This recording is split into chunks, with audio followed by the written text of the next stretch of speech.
अस्सलाम वालेकुम नाज़रीन, SS न्यूज़ अगर माहिया हिराबासी सब खबर हलंदासी हेडलाइंस की तरफ। वज़ीर आज़म शहबाज शरीफ चयो आहे त केर बि आइन खां मथां न आहे। दहशतगर्दनि खे ढाल बनाइण ऐं उन्हनि खे पनाह ॾियण नाक़ाबिल बर्दाश्त आहे। इन्हीअ जी इजाज़त न ॾिनी वेंदी। लाहौर हाई कोर्ट पुलिस ऐं FIA खे इमरान खान ख़िलाफ़ कार्रवाई खां रोकण जो हुकुम वापसि वठी छॾियो आहे।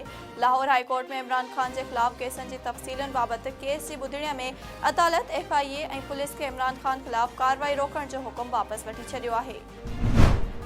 न्यू कराची में हथियारबंदनि जी फायरिंग, मज़हबी जमात जो अॻुवाण क़तल थी वियो।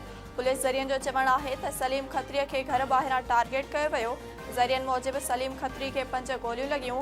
सलीम अब्बासी शहीद अस्पताल में दम ॾिनो। इलाइक़े में दहकाव पखिड़िजी वियो। सिंध जे मुख़्तलिफ़ इलाइक़नि में गजगोड़, खिवण ऐं तेज़ मिटीअ वारनि हवाउनि सां बरसातुनि जो वसकारो थियो। कराची ऐं हैदराबाद डिवीज़न जे मुख़्तलिफ़ इलाइक़नि में किथे हल्की, किथे तेज़ ऐं किथे बूंदाबांदी जो वसकारो थियो। नाज़रीन, हींअर वक़्त जो हेडलाइंस। वधीक ख़बरुनि ऐं अपडेट्स जे लाइ ॾिसंदा रहो सिर्फ़ SS न्यूज़।